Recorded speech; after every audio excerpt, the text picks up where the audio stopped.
Dilansir oleh CNN Indonesia dan CNBC Indonesia, suasana politik di Indonesia semakin memanas setelah Dewan Perwakilan Rakyat Republik Indonesia atau DPR RI mempercepat proses revisi Undang-Undang Nomor 10 Tahun 2016 tentang pemilihan kepala daerah atau pilkada. Revisi ini dilakukan hanya sehari setelah MK atau Mahkamah Konstitusi mengeluarkan putusan baru terkait syarat pencalonan pilkada melalui putusan nomor 60P 2024 dan 70 PPUE 2024. DPR segera menggelar rapat balik atau badan legislasi pada Rabu 21 Agustus 2024 sejak pukul 10.00 waktu Indonesia Barat. Dalam rapat ini, panitia kerja atau panja untuk R-Strip, U-Strip, U Pilkada langsung dibentuk dan segera membahas daftar inventaris masalah atau DIM. Secara mengejutkan, rapat yang membahas DIM ini hanya memakan waktu 1 jam, kemudian diikuti dengan penyampaian pendapat dari masing-masing fraksi pada pukul 15.30 waktu Indonesia Barat. Pada pukul 16.55 waktu Indonesia Barat, pimpinan rapat balik DPR, Ahmad Baidowi, menyimpulkan bahwa mayoritas partai menyetujui revisi Undang-Undang Pilkada. Artinya, hanya dalam waktu 7 jam, revisi ini disepakati di tingkat balik DPR. Namun keputusan ini menimbulkan protes dari masyarakat, terutama karena DPR menolak 2 putusan penting dari MK yang dianggap krusial.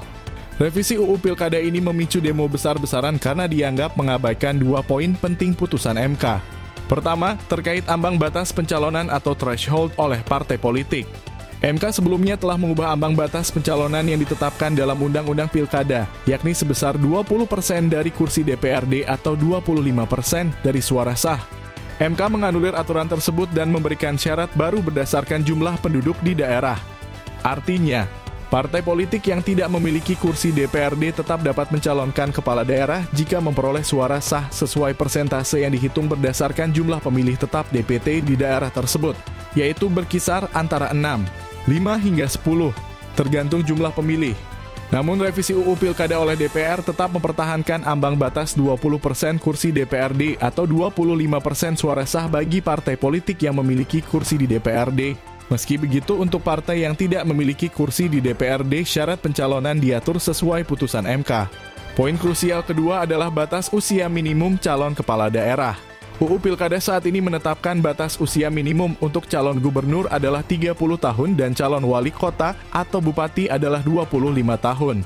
MK melalui putusan nomor 70 PPUXXI 2024 menegaskan bahwa usia minimum ini harus dihitung pada saat penetapan pasangan calon oleh Komisi Pemilihan Umum atau KPU, bukan saat pelantikan.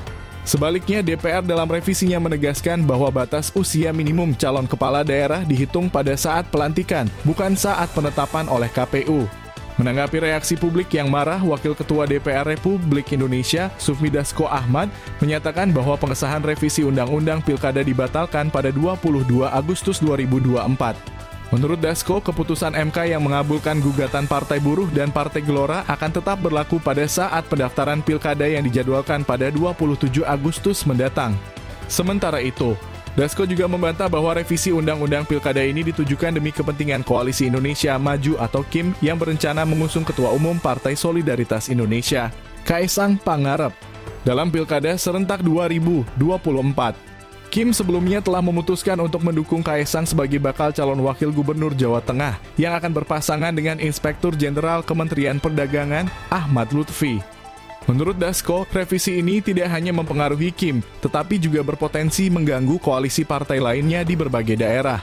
Dengan putusan MK yang memungkinkan partai tanpa kursi DPRD mencalonkan pasangan calon, Dasko memperkirakan akan ada banyak perubahan dalam koalisi partai di daerah-daerah.